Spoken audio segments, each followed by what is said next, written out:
In the late 1960s, a land once united by hope was torn apart by hunger, fear, and ghosts that still whisper through the trees of eastern Nigeria. This is the story the world tried to forget, the ghosts of Biafra.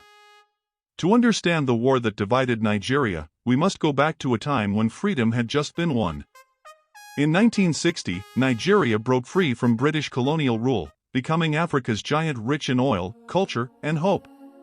But beneath that pride, something darker was forming, a country divided by invisible lines. Three major ethnic groups, the Hausa Fulani in the north, Yoruba in the west, and Igbo in the east, were forced into one fragile union by colonial borders. Each had their own customs, languages, and rivalries. Soon, that forced unity began to crack. In January 1966, young Nigerian army officers, mostly Igbo, staged a coup, assassinating top politicians and military leaders.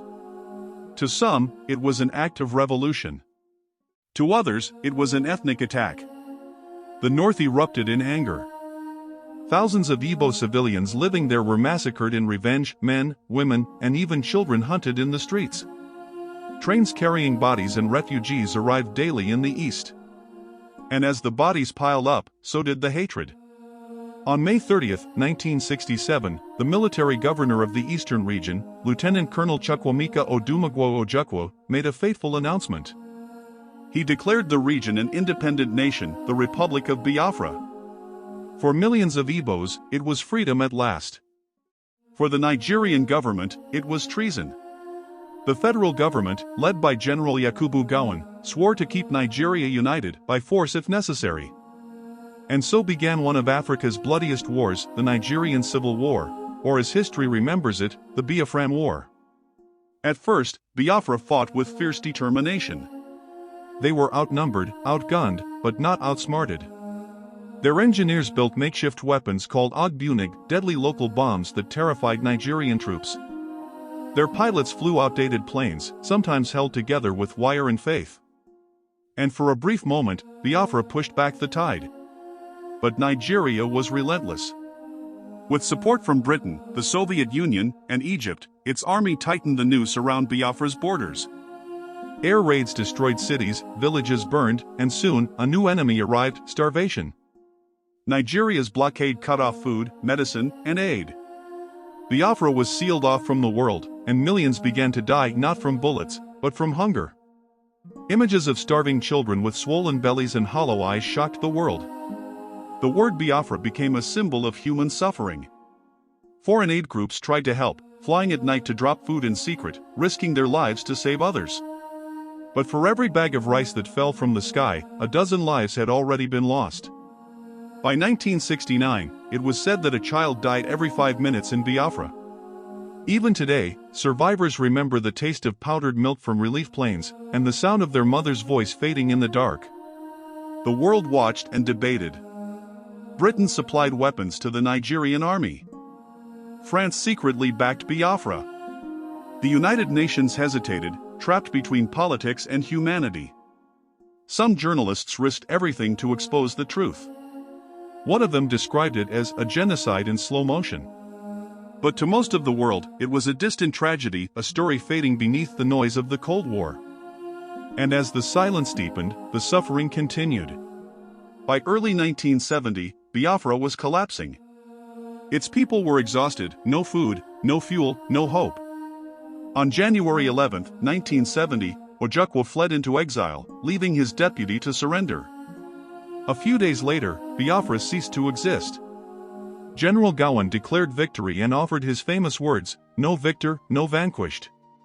But for the millions who lost everything, families, homes, children, those words meant little. The guns had fallen silent, yet the ghosts remained. They say the land still whispers. That in the night, when the wind blows through the trees of eastern Nigeria, you can hear the cries of those who never made it home. The ghosts of Biafra are not spirits of revenge, they are memories, reminders of what happens when unity breaks and hate takes its place. For decades, survivors buried their pain. History books avoided the topic. Schools spoke of a civil war, but rarely of what truly happened. To this day, many Nigerians still ask, could it happen again? Nigeria survived the war, but never truly healed. The wounds remain: ethnic mistrust, political imbalance, corruption. And in many ways, the ghosts of that war still shape Nigeria's story today. The Biafran dream of independence has never fully died. Decades later, new movements like the indigenous people of Biafra emerged, demanding what their fathers once fought for.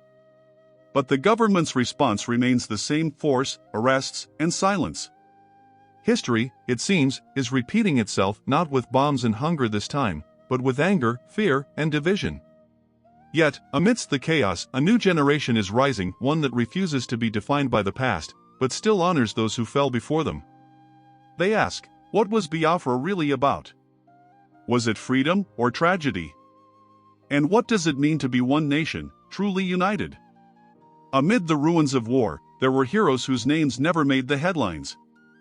Doctors who performed surgeries with flashlights and broken tools.